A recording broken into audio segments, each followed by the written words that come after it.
भारत और पाकिस्तान का सरकरी को लेकर इतना मुद्दा गंभीर हो चुका है कि ये युद्ध तौर पर तैयारियां अपनी कर रहे हैं। सरकरी का एरिया बेसिकली पाकिस्तान के सिंध प्रांत और हमारे भारत के गुजरात के रैन ऑफ कच्छ के बीच में पड़ता है। कम शब्दों में और ज़्यादा लॉन्ग वीडियो ना बनाते हुए मैं आपको दो लाइनों में ही समझा देता हूँ कि भारत और पाकिस्तान के बीच में ये लड़ाई क्यों हो रही है। यह भारत और पाकिस्तान का विवाद सन 1914 से है। तो अब हम समझते हैं विवाद का कारण क्या है। कारण ये है कि पाकिस्तान सरकरी का पूर्वी किनारे से लेकर अपनी सीमा निर्धारित करता है। मतलब यह हुआ सरकरी का पूर्वी सीमा से लेके उसके बाद की सीमा सारी पाकिस्तान की है। लेकिन हमारा भारत थालवे का सिद्धांत फॉलो करता है।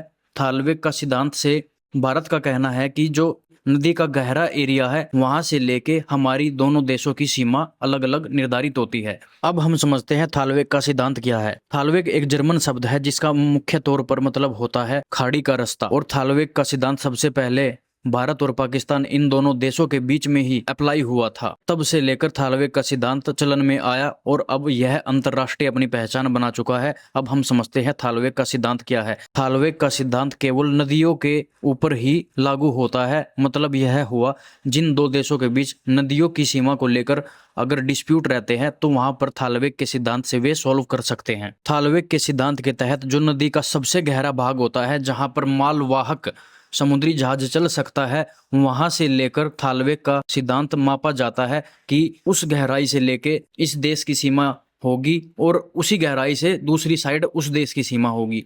तो थालवे का सिद्धांत वहां पर अप्लाई होगा। लेकिन पाकिस्तान इस सिद्धांत को फॉलो करने से मना करता है।